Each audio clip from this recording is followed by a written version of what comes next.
We're living in a business and world cycle where these aren't 10, 20, 30-year cycles anymore.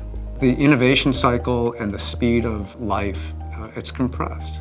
So these corporate cultures that are not agile, that are not creative, that are not creating space to have bluebirds and ideating, that are integral parts of the entire process flow of a company, they're going to fall behind.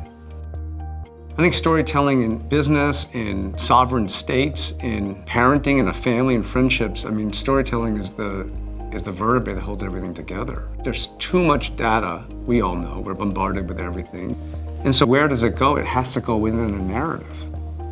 And so that narrative is critical, right, to keep track of the general gist of the data that you're interpreting, right, the affect through which you're looking at the data.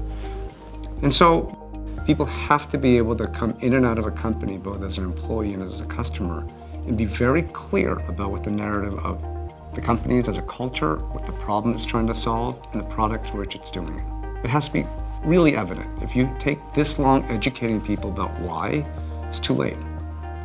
And so for me, storytelling, when it's combined with the right amount of data, that's done in a storytelling fashion, ideally also augmented with multisensory functionality that makes the brain more receptive to receiving the story, music, creative art, graphic design. That's the right story. My mom passed away a couple of years ago, and as things happen, I got a very modest check from my mom's insurance company, and I smiled when I got the letter because it looked like an overdue notice from the public library where I grew up. And there was a perforated check on the bottom.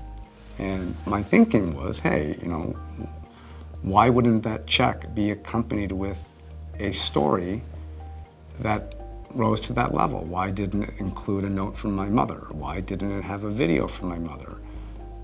Why shouldn't it? And I thought to myself, I said, you know, if a company did that, well, in addition to sort of creating real value from a societal standpoint, it's an incredible last act of a relationship with a customer, and it could be a really good first act for a new customer. And I love those situations, right? You literally are addressing 3, 4 problems at the same time. It's just one stroke.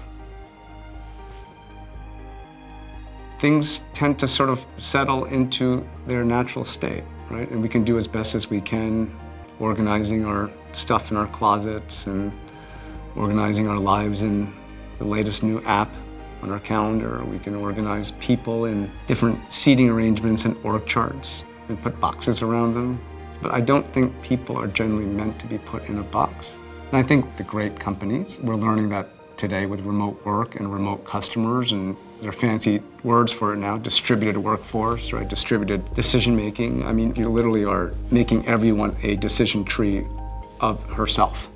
And everyone now, it's, instead of B2B and B2C, it truly is P2P. It's people to people, right? That's really what this is. And it's a little bit, it's chaotic. That's entropy to me. So how do you solve for that? You really have to have a real relationship with the person and all of that person, the employee person, the customer person, the parent person, you want to know that person. And unfortunately, I think a lot of where we are now is that that data is too readily given at times without people knowing, and we have a trust problem. And so I do think that there's room for leaders and organizations and brands that act in a way that are worthy of that trust. And I think those companies will win, and those leaders will win over the next, particularly over the next 10, 15, 20 years. With the Gen Z consumer base, millennial consumer base, they've got a pretty good nose for what's real, what's not. There is that saying, right, that you always overestimate what you can accomplish in 6, 12 months and underestimate what you can accomplish in 10 years. I think we all have the potential to accomplish so much in 10 years. And I'm just walking. Like a lot of this for me is a walk through life. I've tried, sometimes in my 30s, it felt like a run. And it's not even a marathon. So people say, oh, James, are you running a marathon? I'm like, no, I'm actually walking. I'm walking. But it's not a lazy walk, it's a purposeful walk. I don't want to look back having felt like I didn't really leave everything on the field, actually. And I'm trying to create a world for a lot of people that is just 0.0001% better. That's it.